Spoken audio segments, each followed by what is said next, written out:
tentang si buta melihat. Kiranya Tuhan Yesus bahwa kebenaran firman Tuhan ini memberkati iman kami Bapa. Dalam nama Yesus Tuhan kami telah berdoa dan siap mendengarkan. Haleluya. Amin. Shalom Bapak Ibu Saudaraku sekalian, selamat malam, senang berjumpa kembali dengan Bapak Ibu Saudara dalam program Obat Tidur yang diselenggarakan oleh Gereja GBI Rawa Indah Kota Batam. Saya sendiri adalah Pendeta Fabri Utara sebagai Gembala Sidang Gereja GBI Rawa Indah akan menyampaikan pesan Tuhan buat saudara di mana dikatakan si buta melihat. Dalam Markus 10 ayat 46 sampai 52. Mari kita buka bersama Bapak Ibu Saudara. Markus 10 ayat 46 sampai 52. Di sana saudara-saudara sekalian dicatat nasnya berbicara tentang si buta melihat. Kita mau meneladani imannya Bapak Ibu saudara-saudara sekalian. Ayat 46 saya baca dan mungkin hanya sampai 46 lebih awal dulu dan 47 dan nanti berikutnya baru saya baca kembali. Lalu tibalah Yesus dan murid-muridnya di Jeriko. Dan ketika Yesus keluar dari Jeriko bersama-sama dengan murid-muridnya dan orang banyak yang berbondong-bondong, ada seorang pengemis yang buta bernama Bartimeus, anak Timeus, duduk di pinggir jalan. Ketika didengarnya bahwa itu adalah Yesus orang Nazaret, mulailah ia berseru, "Yesus anak Daud, kasihanilah aku." Haleluya. Kita mau melihat di sini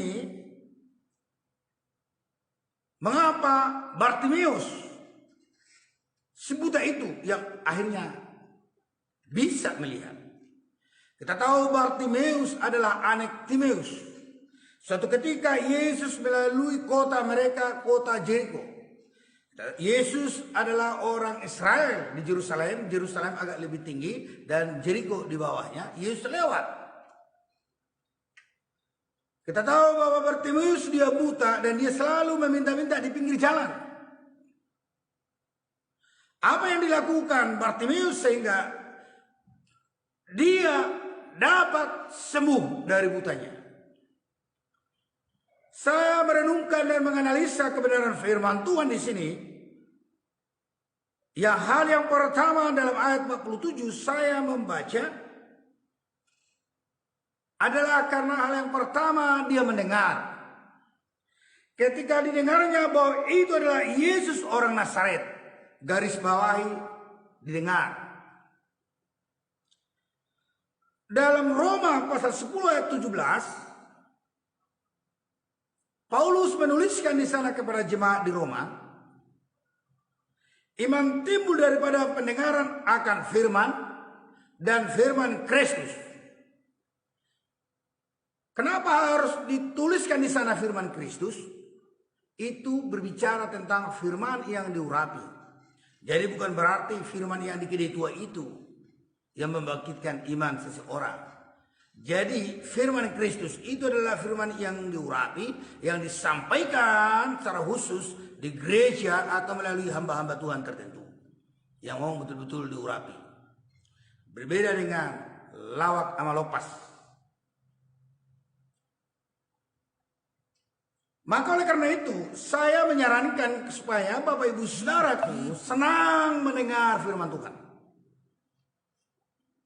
Adalah pentingnya kita meneladani Maria yang duduk di kaki Tuhan Yesus. Ketika Yesus suatu ketika datang ke rumah mereka, yaitu Marta dan Maria itu Lazarus. Marta sibuk saudara-saudara sekalian untuk memberi yang terbaik, menjamu dia dengan kopi Betania. Boleh saudara bayangkan minyak murni narwastu di Betania itu luar biasa toh. Apalagi kopinya saya yakin. Marta dan Yesus adalah berbincang. Ketika Yesus masuk dan Marta sibuk ke dapur. Lalu Marta berkata, "Oh Yesus, perintahkanlah suruhlah si Maria itu untuk menemani aku bikin kopi di sini. Saya sudah capek, masa dia rela membiarkan aku sendiri?" Nah, memang pelayanan Marta itu penting. dalam sebuah komunitas atau kalau ada tamu, penting sekali juga ada yang memberikan kopi, tapi penting juga untuk menemani tamu. Nah, saya sering merasa kesal ke rumah jemaat. Yang kami temui itu adalah sebuah keluarga, tapi hanya ibu itu di situ. Lalu setelah kami datang, mungkin oleh karena senangnya dia datang pendeta, ibu itu sibuk bikin kopi, bikin pecel, segala macam. Lalu sesuai waktu saya karena kunjungan ke tempat lain lagi, tak sempat kami ngomong. Pelayanan hal jasmani adalah hal yang penting, apalagi dalam suatu komunitas.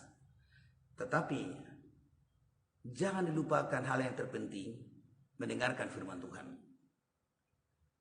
Ketika Marta menuntut supaya ditemani dia, Yesus berkata, "Oh Marta, kau sibuk dengan itu. Tetapi Maria telah mengambil yang terbaik baginya, dan yang tidak bisa diambil oleh siapapun daripadanya." Artinya apa? Dengar-dengaran dengan Tuhan adalah hal yang sangat penting dan penting. Karena itu menimbulkan iman.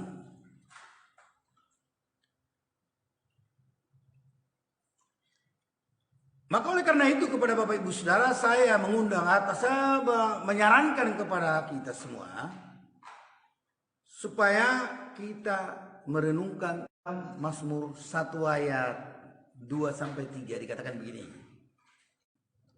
Berbahagialah orang yang merenungkan Taurat itu siang dan malam. Lalu dalam ayat 3 dikatakan ia seperti pohon itu ilustrasi, gambaran kehidupannya. Seperti pohon yang ditanam di tepi aliran air yang merambatkan akarnya ke tepi batang air itu. Tidak mengalami panas teriknya matahari, daunnya akan selalu hijau. Menghasilkan buah tepat pada musimnya. Haleluya. Apa saja yang diperbuatnya berhasil. Oh, rupanya luar biasa. Kalau kita mau dengar-dengaran dengan Tuhan. Bukan hanya saudara iman timbul, tetapi juga rupanya diberkati. Maka kepada saudara yang jarang bergereja, atau juga mungkin ada yang sama sekali tidak bergereja, mari datang kepada Tuhan. Bergerejalah, tergembalalah, bukalah Alkitab di rumah. Bapak Ibu, saudara boleh mendengarkan saya berkhotbah seperti ini, bagus. Tapi semua orang Kristen harus tergembala dalam sebuah gereja. Ya, supaya jangan masuk setan, saudara. Kemudian yang kedua,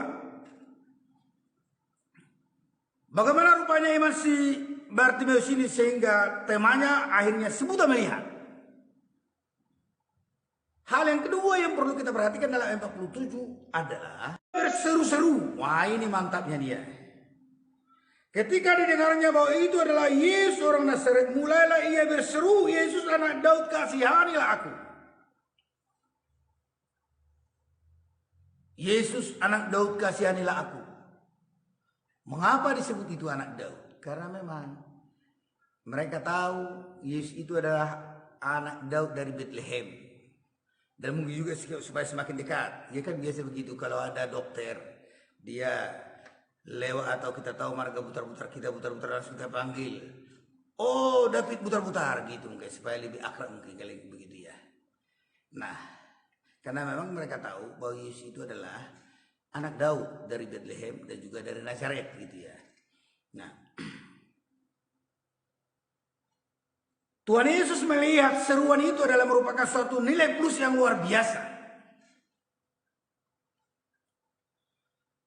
Nah, dia berseru dan ayat berikutnya ayat 49 sampai 52 adalah merupakan hasil daripada poin kedua itu, saudara-saudaraku. Dan nanti saya sampaikan juga poin ketiga. Jadi hal yang menarik, saudaraku, artinya kalau ada persoalan hidup, betapa pentingnya kita berdoa kepada Tuhan. Berseru itu adalah artinya berdoa dan bukan hanya sekedar berbicara. Berseru itu adalah meneriak, berteriak atau menyampaikan dengan secara sungguh dan suara yang keras.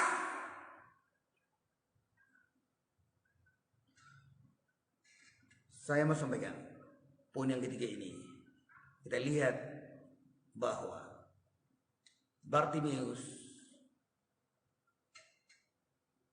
imannya tidak mundur kalaupun ada tantangan.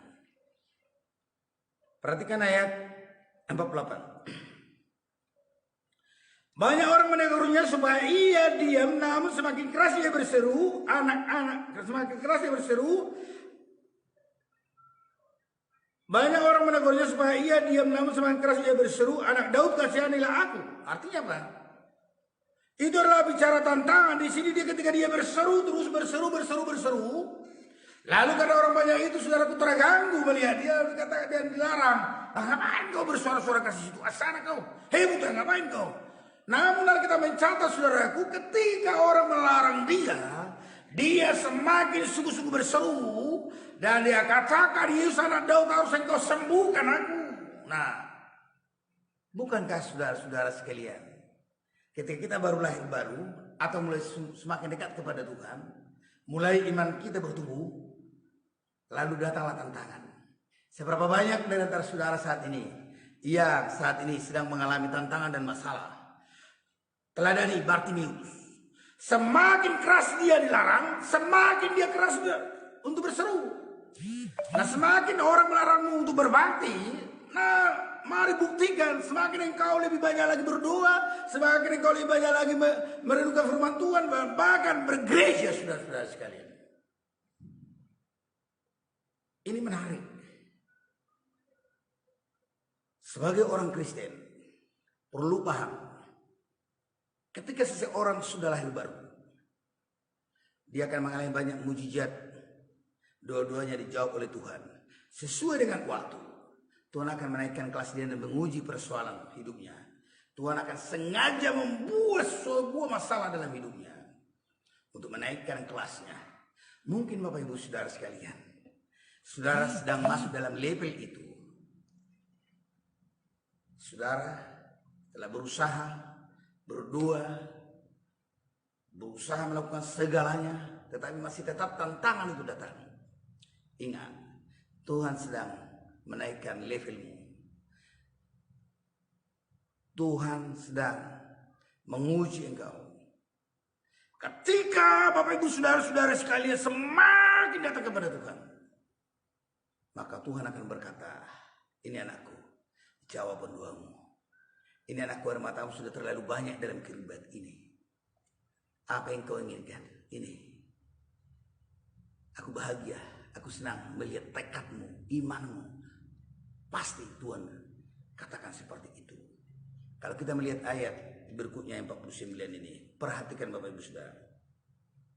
Apa yang dikatakan Tuhan bagi dia ketika dia memiliki ketiga poin itu, yaitu mendengar, berseru, tidak mundur oleh karena tantangan, justru semakin dekat kepada Tuhan dan berteriak. Lalu Yesus berhenti dan berkata, panggillah dia.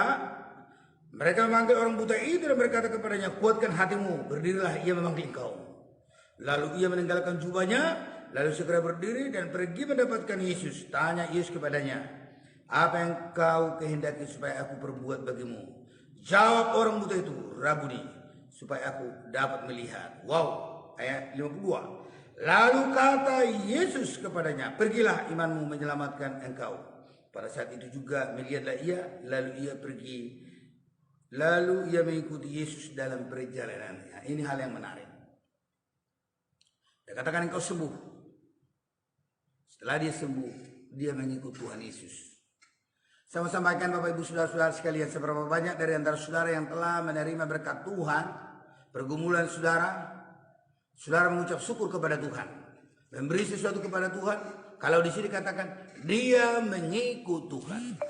Ini adalah iman Bartimeus yang perlu kita teladani.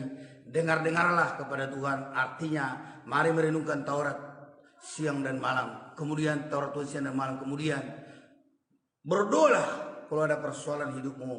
Yesus siap menolongmu. Ketika saya dan saudara angkat tangan, lalu dia akan turun tangan untuk menolong kita.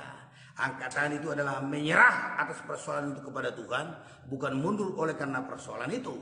Baru yang ketiga, mari dengan adanya tantangan yang sedang terjadi dalam hidup kita, semakin kita meningkatkan kualitas iman kita, dan semakin kita berteriak dan berseru kepada Tuhan, dan semakin kita yakin bahwa tangan Tuhan yang kuat itu akan menolong saya dan saudara-saudara sekalian. Percayalah, Allah kita luar biasa. dia tidak pernah gagal. Dia selalu merencanakan yang terbaik dalam hidup Bapak Ibu Saudara-saudara sekalian. Kalaupun ada masalah saat ini sedang terjadi dalam hidupmu, percayalah, ada mutiara yang sedang menunggu, yang sudah Tuhan berikan, akan Tuhan berikan kepadamu. Oleh karena itu, jangan pernah putus asa. Tetap berseru, tetaplah datang kepada Tuhan. Dia akan menolongmu dan akan memperlihatkan kemuliaannya dan kebesarannya terhadapmu. Haleluya. Mari kita naikkan satu pujian kepada Tuhan.